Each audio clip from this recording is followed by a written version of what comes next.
Ay, sa mga co-crafters ko dyan, paano ba kayo mag-accounting sa crafting business nyo? I mean, paano nyo nire-record yung mga income nyo, yung expenses, yung profit, at paano nyo nalalaman kung magkano yung cash on hand nyo, pati yung inventories nyo, yung mga receivables nyo, at yung mga payables nyo, paano nyo nire-record? Ako kasi ganito yung ginagawa ko. Natutunan ko to kay kasosyong Arvin Orubia sa accountant system niya. Sinubaybayan ko talaga yon gabi-gabi. Yung gabi-gabing nagtuturo siya ng accounting system based sa sarili niyang structure. At eto nga yung natutunan ko at ina-apply ko ngayon sa crafting business ko. At sa totoo lang, effective talaga siya. Dito sa tinuro niya, merong maliit na bilog sa gitna. Tapos may 4 na division sa gilid. Sa mga gilid ng bilog. Nandyan yung date today, profit today, expenses today, at income today. At yung nasa gitna naman ay cash on hand today. Dito sa income today, dito nyo ilalagay yung mga pumasok na pera ngayong araw na to. At sa expenses today naman, kung meron kayong mga expenses kagaya ng labor or mga expenses sa materials, dito nyo ilalagay lahat. Tapos ito total nyo rin. Same din sa income today. Sa profit today naman, dyan nyo ilalagay kapag minus nyo na yung expenses nyo sa income. Tapos sa gitna naman yung pinaka-total ng hawak ninyong pera. Alam naman nating napakahirap intindihin ng accounting at nakakaantok to nung nag-aaral pa ako. Pero nung si kasosyong Arvin na yung nagturo, grabe gising na gising ako niyan, kaya naiintindihan ko na rin yung mga yan. At napakasimple lang din yung mga term na ginamit niya dyan.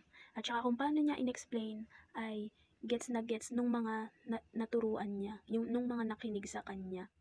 Hindi talaga ganito yung legit na structure ng accounting, guys. Bali, tinuro niya lang talaga to para sa mga small business owners na wala pang kakayahang mag-hire ng accountant. Dito naman sa likod, guys, meron ding 4 na hati. Pero diamond naman yung nasa gitna. Ang purpose naman nito ay para ma-monitor nyo din yung mga inventory nyo, yung mga ready to sell nyo at yung mga not ready to sell, yung payables nyo at yung receivables nyo. Dito nyo ilalagay. At yung sa diamond naman, dyan nyo naman ilalagay kung magkano yung inabono nyo sa araw na yon. Dito sa unang hati, sa kaliwa, sa taas, dyan nilalagay yung mga NRTS. Yung amount kung magkano yung mga not ready to sell nyo. I mean, dito yung total ng materials nyo na hindi pa nagiging product, hindi pa nagiging finished product. Dito naman sa RTS, yung mga ready to sell na total amount ng mga finished product na. Sa payables naman, dyan nyo ilalagay yung mga dapat nyong bayaran. At sa receivables naman, yung mga marireceive nyong pera. Dito nyo rin nilalagay dapat yung mga may utang sa inyo para hindi nyo nakakalimutan kung sino yung may mga utang sa inyo. At sa payables naman, para hindi naman ninyo nakakalimutan kung ano yung mga dapat nyong bayaran. Sa payables at receivable, guys, gumagamit ako dyan ng sticky note. Doon ko nilalagay yung mga amount. Tapos nililipat-lipat ko na lang everyday. Bali may label yon, yung amount, tapos kung ano yung pera na yon, or yung name ng may utang, or name ng magbabayad sa'yo, nakalagay doon sa note. Tapos ililipat na lang yon araw-araw. Itong ginawa ko na to, dinrawing ko sa harap tsaka sa likod ng notebook, ng papel ng notebook.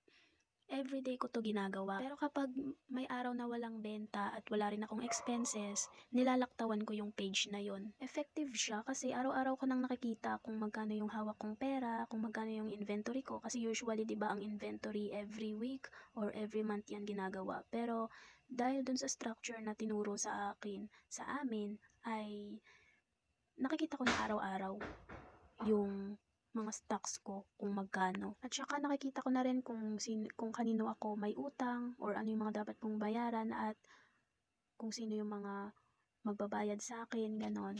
Ayun, guys, subukan nyo rin gawin to sa business nyo para araw-araw nyo rin monitor yung negosyo nyo. Alam nyo ba, dahil sa structure na to, hindi ko na tinatanong yung sarili ko kung saan napupunta yung pera kasi titingin lang ako dito, alam ko na kung nasa na at alam ko kung bakit may nawawala at ganun. So, ayun, thank you for watching this kind of content. Lagi ako magpo-post ng mga content na may impact. Ayun, Marami pa akong gustong i-share sa inyo. Kaya gumagawa ako ng mga ganitong klaseng content at hindi naman issue sa akin kung may views, konti lang yung views. Masaya na ako kung may kahit ilan lang na interesado sa mga ganitong topic. So yan guys, thank you for watching.